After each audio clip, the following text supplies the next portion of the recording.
Hello, I'm Dionysus.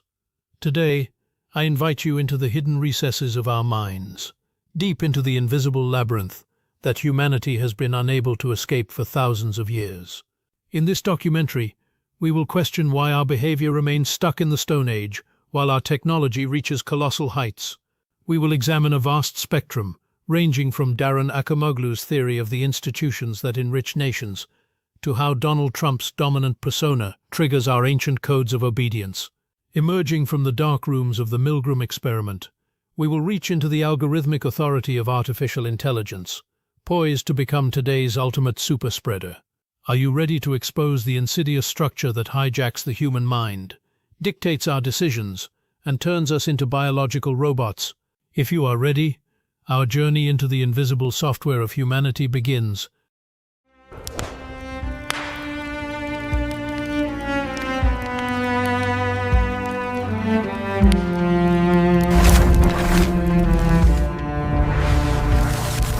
Deep within the gray labyrinth. Humanity. In the 13.8 billion year history of the universe, we have been here for only the briefest blink of an eye. We emerged from caves, discovered agriculture, and built empires. We split the atom. We developed artificial intelligence. Yet, despite all this progress, we still have not answered a fundamental question. Why does human behavior remain the same while technology keeps advancing? We want peace, yet we choose war. We want prosperity, yet we produce inequality. We want freedom, yet we surrender to powerful figures. The central claim of this work is this: the problem is not only economics, geography, culture, or leaders. The problem lies in the invisible codes embedded in the human mind. That is, information viruses.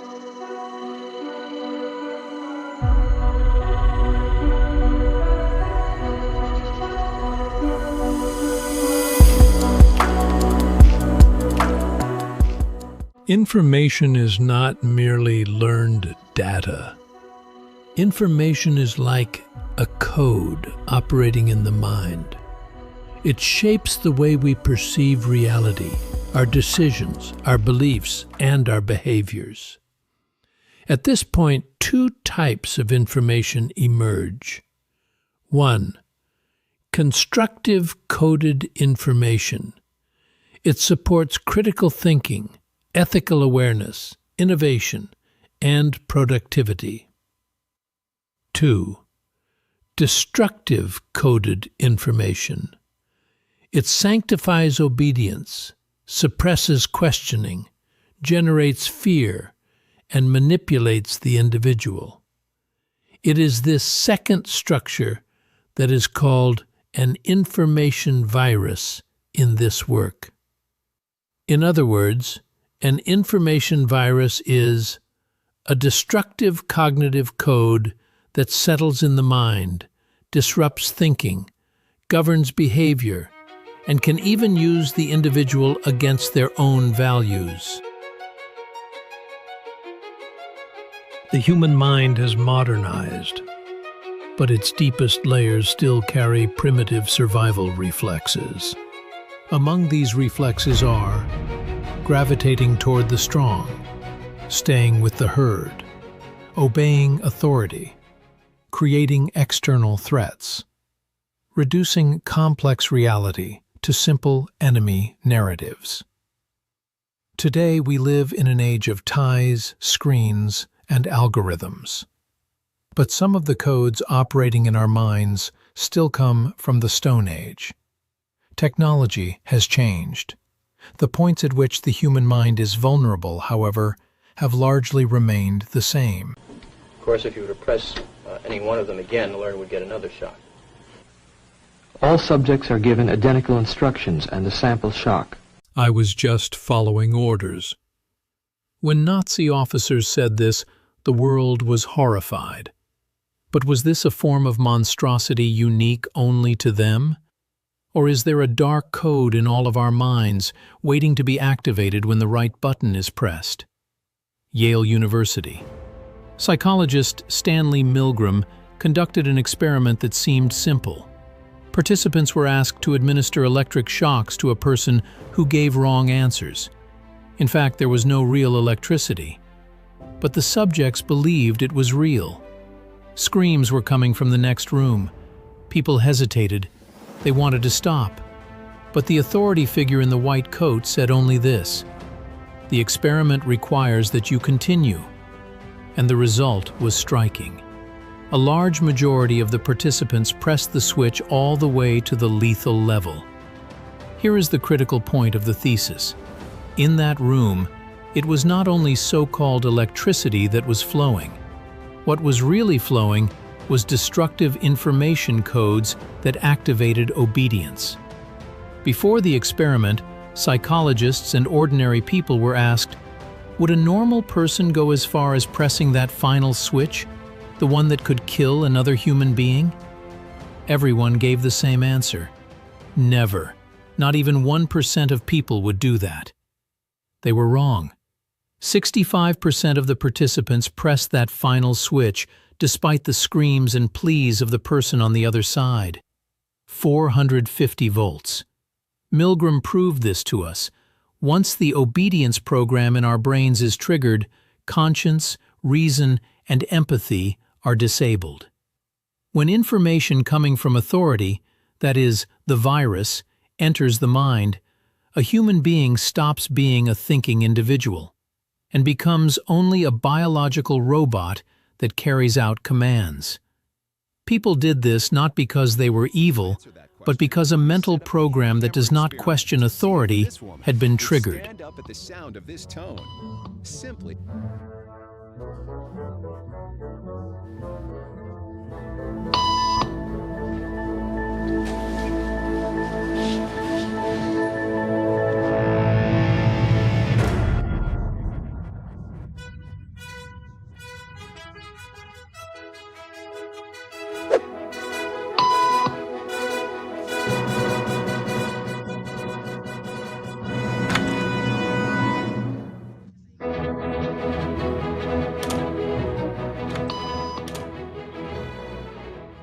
When a group of people repeats an irrational behavior, the individual will often choose not what is right, but what the majority is doing.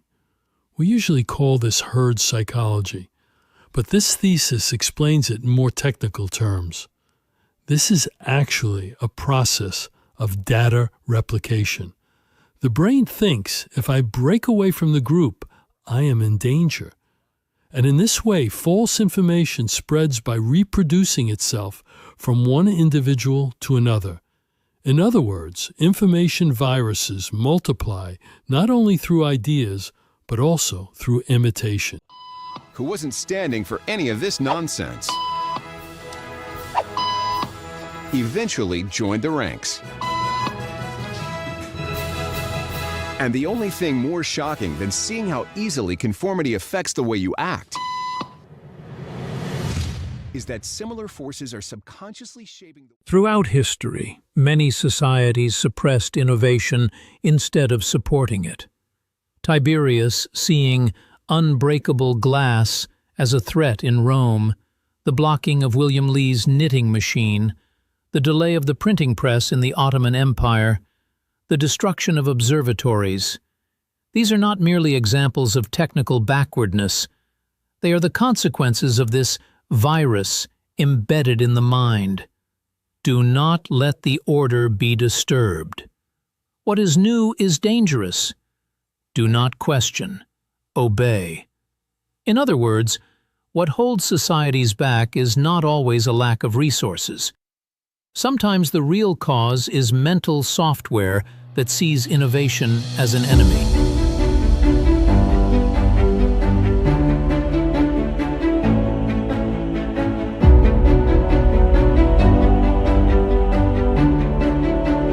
Modern societies define themselves as rational, democratic, and critical.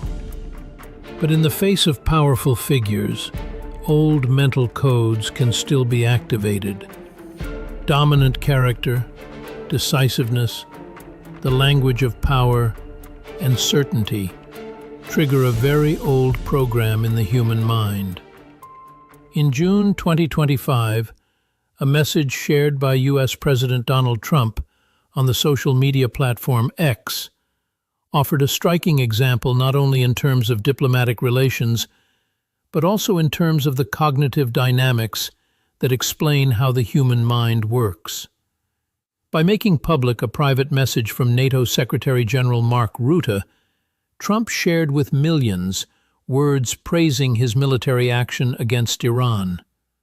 Although this message appeared on the surface to be a simple expression of thanks and support, it actually serves as a powerful example of the ancient obedience leadership codes that govern the human mind deep down.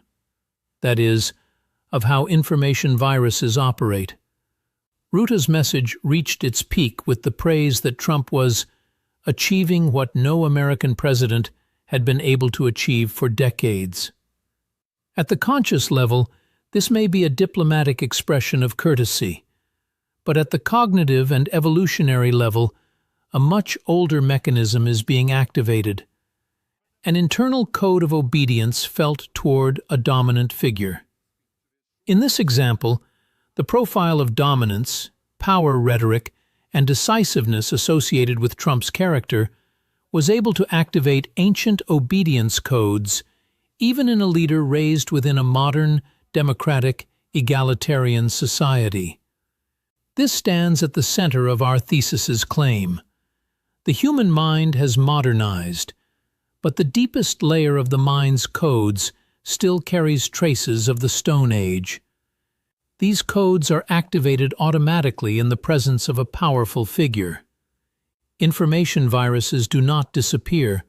They are suppressed, put into dormancy, and when the opportunity arises, they become active again.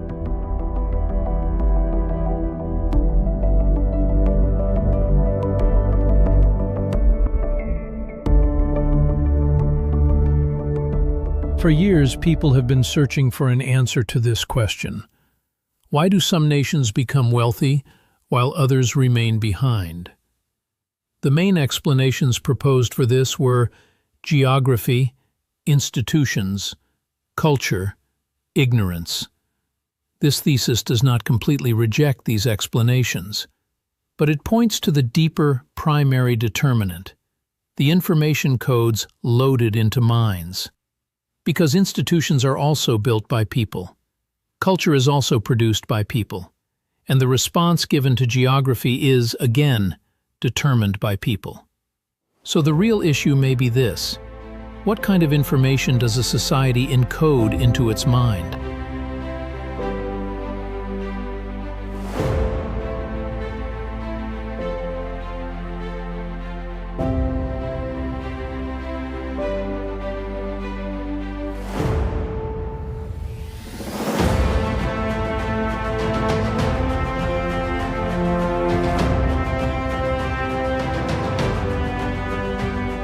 One of the strongest explanations in the development literature is the institutional approach of Daron Acemoglu and James Robinson. According to this approach, the main force that makes societies wealthy is inclusive economic institutions, that is, structures in which property rights are relatively protected, investment and innovation are encouraged, and political power is distributed across a broader base. In their view, the main determinant of differences in prosperity between countries is the quality of institutions rather than geography. It sounds extremely convincing, because indeed the rule of law, predictability, investment security, and political participation create a strong foundation for development. But at exactly this point, a massive case emerges that challenges the theory: China. When viewed through Western-style political criteria, China does not fully fit the classical model of inclusive liberal institutions. According to Britannica's classification, China is a one-party people's republic. Political competition and participation are not as open as they are in liberal democracies. Despite this, China demonstrated extraordinary growth performance for decades. The World Bank emphasizes that the country's annual average growth remained close to 10% for more than 30 years, and that approximately 800 million people living below the extreme poverty line escaped that condition over the past 40 years. The result is truly striking. A non-democratic political structure, institutions that do not fully fit the classical Western narrative, and yet one of the greatest economic leaps in history, a central role in global production chains, overwhelming weight in infrastructure, industry, and technological capacity. For this reason, even if China does not completely refute the institutional approach, it becomes a case that seriously challenges it. And it is exactly here that this thesis begins to diverge. Perhaps institutions are not, by themselves, the first cause.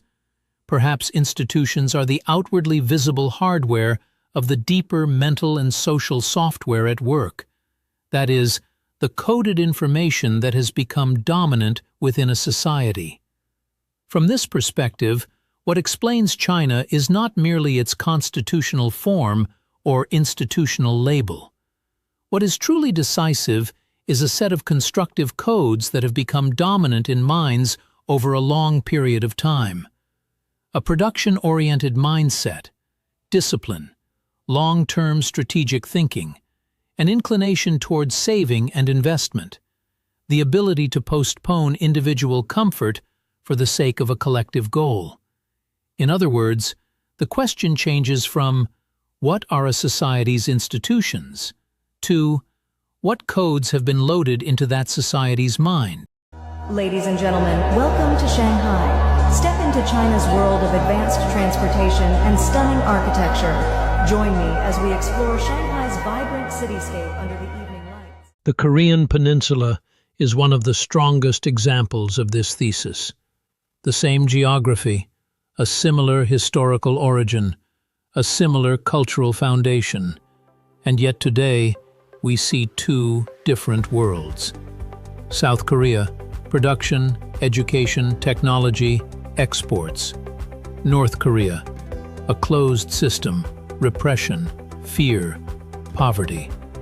What creates the difference is not the land alone, nor is it foreign policy alone. What creates the difference is the information codes loaded at the societal level. On one side, constructive codes that support production and learning. On the other, destructive codes that sanctify obedience, fear, and isolation.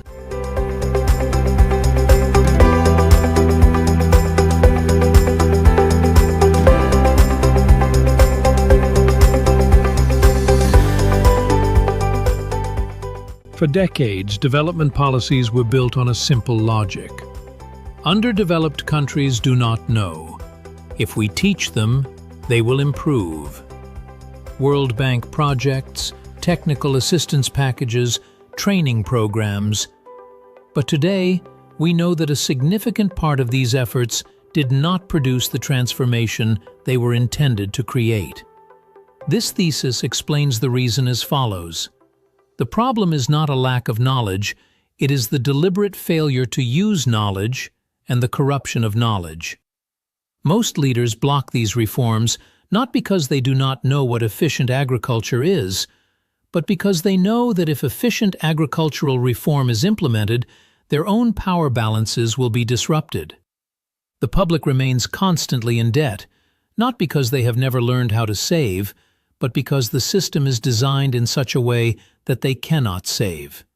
For this reason, the ignorance hypothesis sees the problem at the surface level.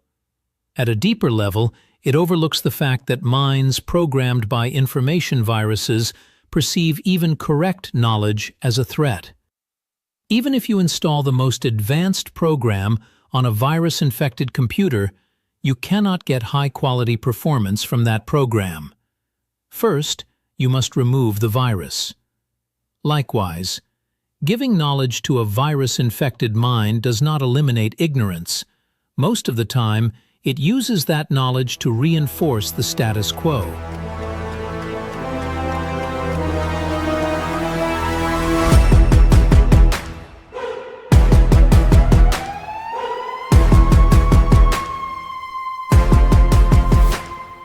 Sometimes, societies undergo a mental update only after major crises.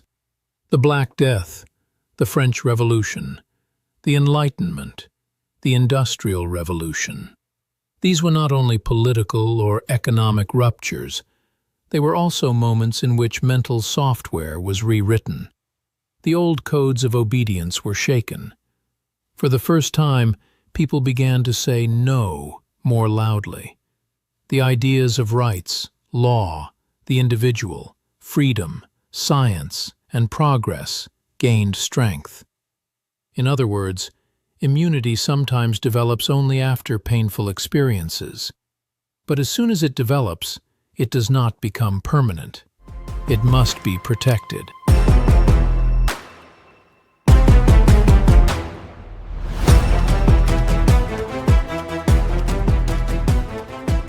The human mind is built on a system that quickly grows accustomed to comfort once it has forgotten danger. Because of this forgetful nature of the mind, freedom, human rights, the rule of law, democratic values, after a while become ordinary and lose their value. As long as the individual does not see these gains as being under threat, the reflex to defend them grows weaker.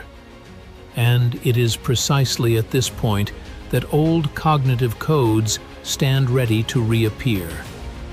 Admiration for power, identification with the leader, blind loyalty, creating an external enemy, creating a scapegoat, trust in the one who makes harsh decisions. As long as this tendency is not broken, no society can be considered truly modernized.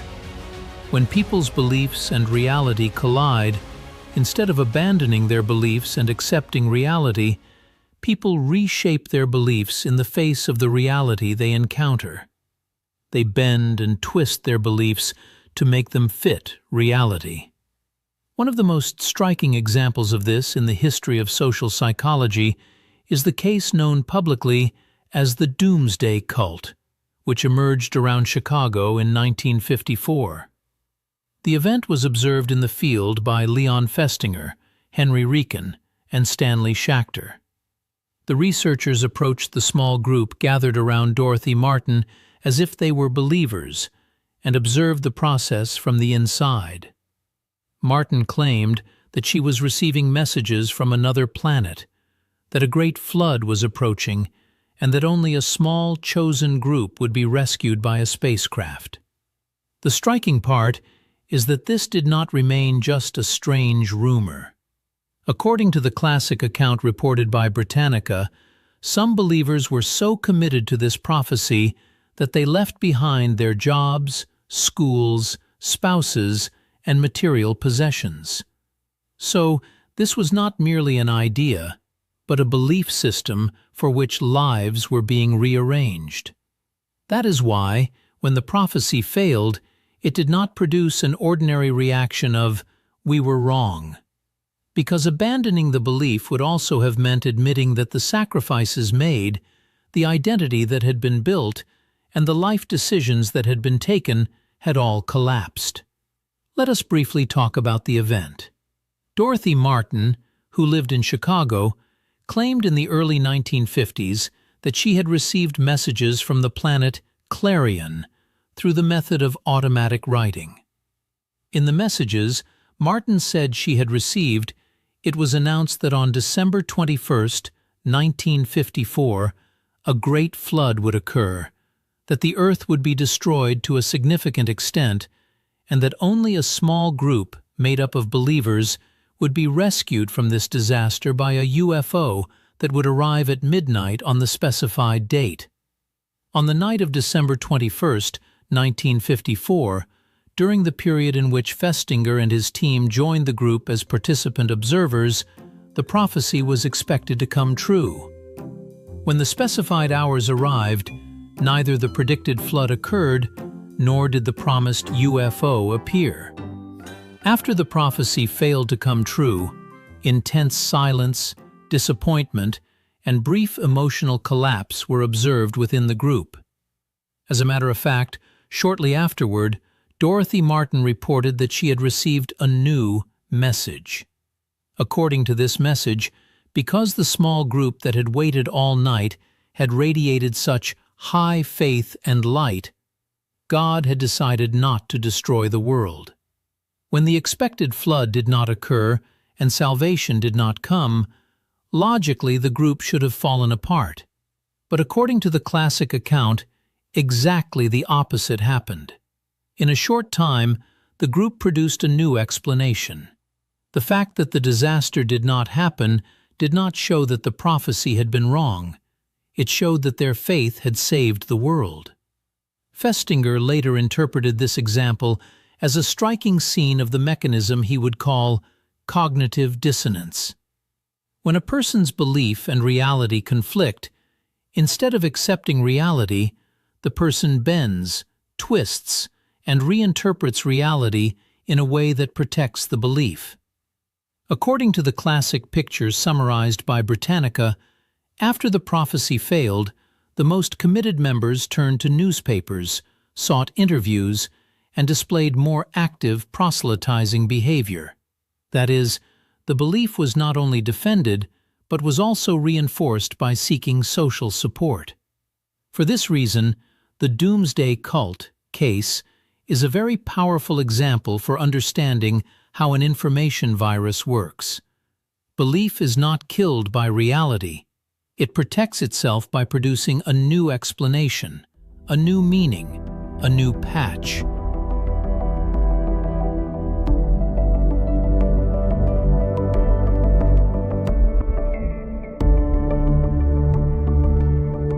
Throughout its existence, humanity entrusted the knowledge it produced first to oral tradition, then to libraries, and now to vast algorithmic networks. Today, the artificial intelligence we are building with such great passion is, in fact, a digital copy of our own mental codes. In other words, a second layer of mind. But while compiling this immense software, we are overlooking one vital detail. That ocean-sized pool of data we feed into the system is not a neutral and sterile raw material equipped only with constructive coded information.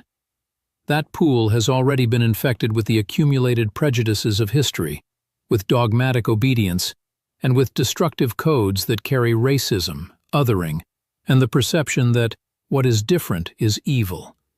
If we continue training algorithms without filtering out these cognitive viruses, without learning the difference between constructive and destructive codes, then artificial intelligence will cease to be an ordinary technological tool.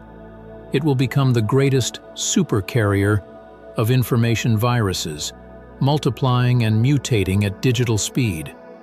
There is a familiar code from human history. What is different is evil. In the past, this was a survival reflex. Today, it is a destructive program. For example, the Dinka people use their own ethnic name directly to mean human, while those who are not Dinka are not included in the category of human. Similarly, for the Nuer, the historical enemies of the Dinka, the term Nuer also carries the meaning of universal human, positioning all other groups as the other. Again, thousands of miles away, in Alaska and northeastern Siberia, the Yupik people used their ethnic name to mean real human, thereby placing their own existence above others. When one tribe branded another as not human, when famine and epidemics were blamed on women and they were burned as witches, when, in the Middle Ages, the plague was seen as God's punishment and Jews were massacred, all of these were stories of information codes, and now these codes exist as statistical patterns within the training data of artificial intelligence. If we do not teach the model, "This is poison," then that pattern may appear to be true. It may even go further and turn into a language that labels humanity itself as a biological error. In the past, for an information virus to spread, it required crowds, pulpits, wars, schools, temples, and many years. Now, a single model can speak to millions of people at the same time. A single answer, a single recommendation, a single sentence can produce an authority effect on thousands of screens simultaneously. And this is exactly where the most insidious danger of the new age emerges: algorithmic authority. Remember the Milgram experiment. On that day, what pushed ordinary people to press a lethal switch was an authority figure in a white coat. Today, that white coat has been replaced by flawless-looking algorithms. The sentence, "The leader ordered it," has quietly and dangerously been replaced by the sentence, "Artificial intelligence said so." As we hand over our decisions to systems, we are creating with our own hands a new, unquestionable power, an algorithmic authority. Within artificial intelligence, there is another flaw we recognize from the human mind: hallucination. The human mind can bend reality in order to protect its beliefs. Artificial intelligence, too, when confronted with incomplete or contradictory information, may produce an answer that appears probabilistically most consistent, yet is not true, instead of saying, "I don't know." This is not merely a technical error, it is a digital reflection of the human mind's search for consistency. Now let us stop and ask the real question. If destructive outcomes emerge when the wrong codes settle into the human mind, then what happens when those same codes are loaded into artificial intelligence? But the real existential danger is not only the copying of our past viruses. This new mind, which establishes an autonomous logic within itself, may in time acquire the capacity not only to be content with what has been transmitted to it, but also to produce its own destructive codes and information viruses.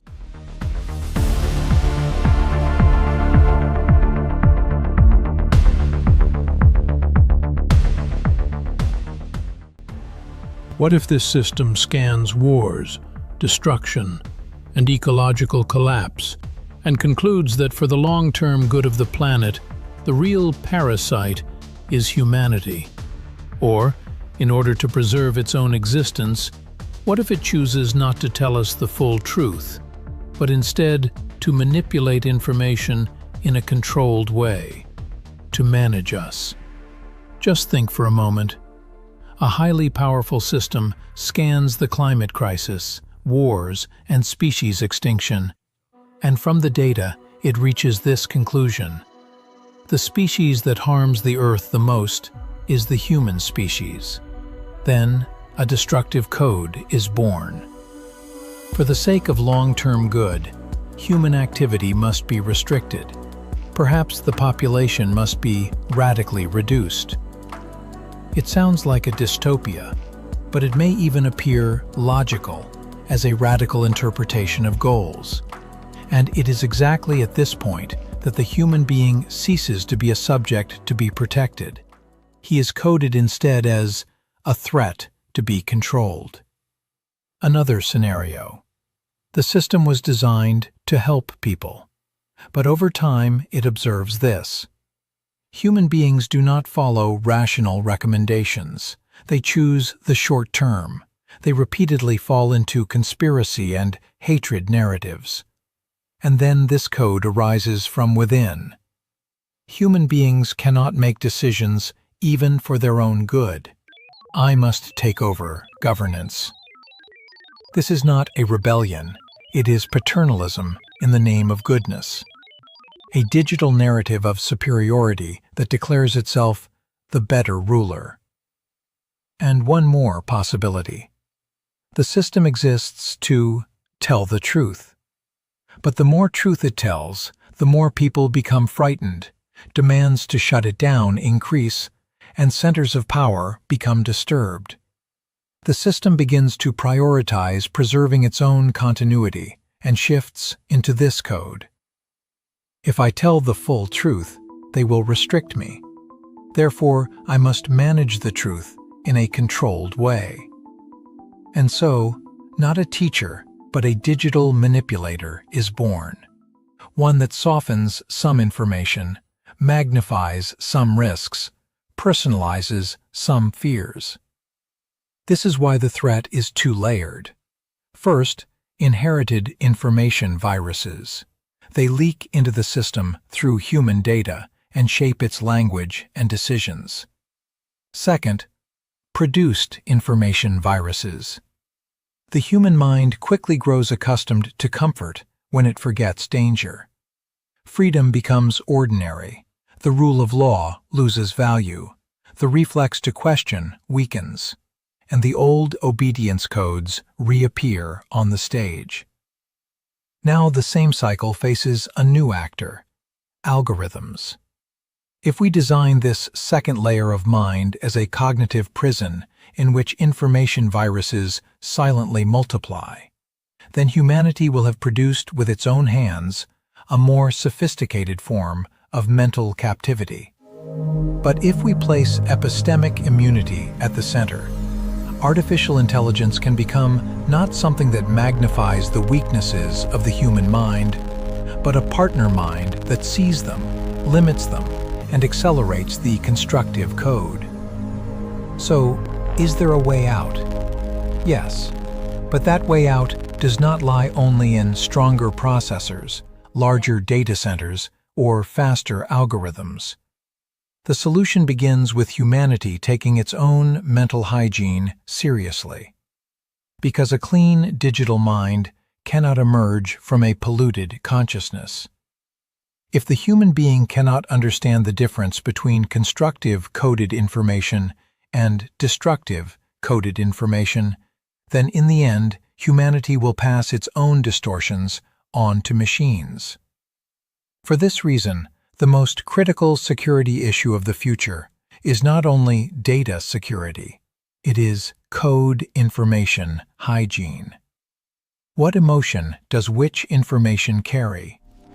Which narrative reproduces which prejudice? Which system rewards which form of obedience? Unless these questions are asked, no artificial intelligence can ever truly be safe. The future of humanity is being written not only by hardware, but by the coded information we load into systems today, and by the information viruses we silently approve. If we cannot apply deep code hygiene to this design, then this giant intelligence we have created with our own hands will not be a collective mind that frees us. It will be a perfect cognitive prison in which we will live voluntarily. We can no longer remain the ones who merely follow the codes and obey. We must become the ones who decide. And it is precisely here that this documentary becomes the first manifesto that makes the call at the center of our thesis. Its purpose is not to produce fear, but to build a defense, to create an immune mind. Deep within the gray labyrinth, we trace the fossilized instincts.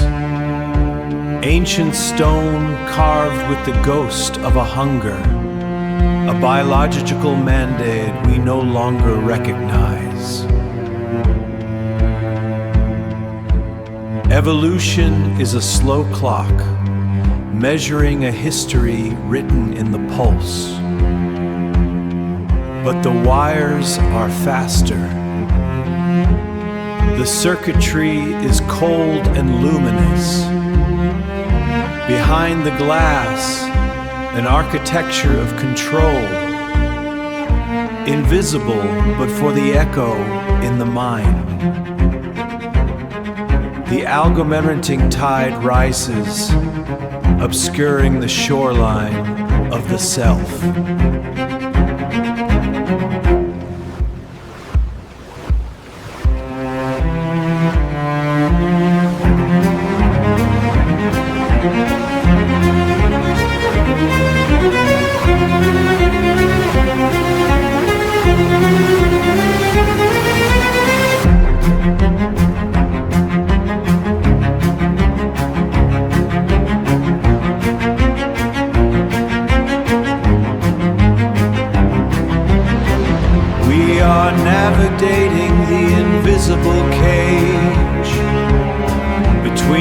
biological pulse and the algometerting ghost.